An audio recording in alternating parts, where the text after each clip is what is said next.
Welcome to your education channel आपण मानक सुभद्रार एक सूचना आसी एठारे कहुई ओटीपी नुहे बायोमेट्रिक रे इकेवाईसी करंतु बोली कहिसेंती। एठारे कहुई कि आपण माने जो ओटीपी द्वारा करथिले सेटा एबे आपण माने बायोमेट्रिक द्वारा इकेवाईसी करिया पई उपमुख्यमंत्री प्रभाती परिडा कहिसेंती।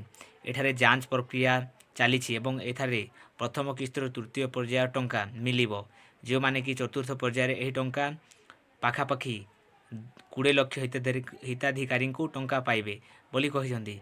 एवं एठारे कहिसेंती मोट 1,06,24,000 एठारे पंजीकृत करिसेंती बोली उपमुख्यमंत्री प्रभाती परिडा कहिसेंती। एवं एठारे जो मानकर बायोमेट्रिक प्रक्रिया होइनी से माने बायोमेट्रिक प्रक्रिया बायोमेट्रिक इकेवाईसी होइनी से माने बायोमेट्रिक द्वारा इकेवाईसी करने को पड़ी बोली कहिसेंती। एवं एठारे ए पर्यंत 5.11 लक्ष हिताधिकारी सुभद्रा अधीन इकेवाईसी करना बोली एठारे कहुई।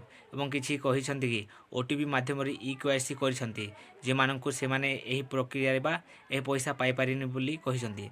एवं एठारे कहुई कि बायोमेट्रिक प्रक्रिया इकेवाईसी करने को पड़िबो बोली कहिसेंती।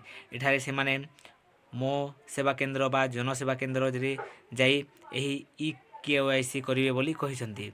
एवं एठारे जदि आपण माने इकेवाईसी न करिवे ताहेले आपण मानकु एही सुभद्रा टंका मिलिबो नाही बोली कहा जाइछि। एमिति नुआ नुआ वीडियो पाइबा पई एही चैनल को सब्सक्राइब करंतु और पाखरे थिबा बेल आइकन को दबांतु और लाइक और शेयर करिबा पई भूलंतु नाही।